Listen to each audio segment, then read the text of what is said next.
Self-care is bullshit. I've had so many people tell me to slow down, take a break. But every time I get that lecture, I think to myself that it's just an excuse to not succeed. I've learned over the years that you don't need to work endless hours and lose a ton of sleep to be successful. But to overcorrect and do the exact opposite is not the way to go about things either. In weightlifting, there's a concept known as overtraining. And as a personal trainer, I find it kind of funny that most people think that they're actually overtraining and they need a break or a deload. And the reason for that is because 95% of people don't even come close to reaching that threshold. It's the same thing with most people in self-care. They haven't done anything to earn taking a break.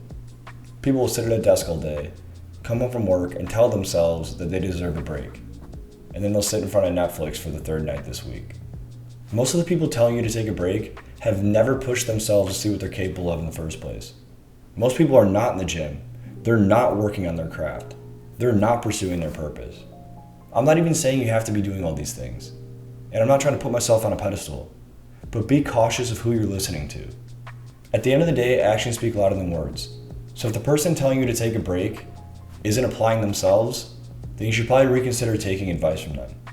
There are exceptions to this, like a family member who knows you better than you do, a friend who's been with you since the beginning and has helped you on your journey, or a partner who feels like you've been distant because of your pursuit. Think of your ideal mentor.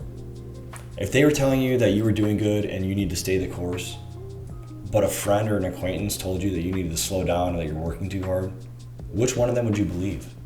It's important to realize that different people have different capacities and workloads before reaching burnout. And my point is that most people don't reach that point, but they give themselves the break anyways. Self-care in its purest form is not bullshit.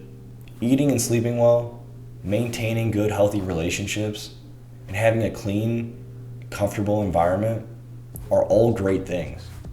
And sometimes, yes, even winding down with Netflix can be a good thing. But self-care in its common form is bullshit. It's watching Netflix and playing video games every day. It's having a terrible diet filled with junk, smoking weed, drinking to wind down, and having terrible sleep because of how much caffeine and melatonin pills you're popping. I don't care how you want to live your life, but what I do have a problem with is when you want me to slow down, but you haven't even put in the effort yourself to see what you're capable of. The lesson here is to know your limit. Your tolerance before burning out is different than someone else's.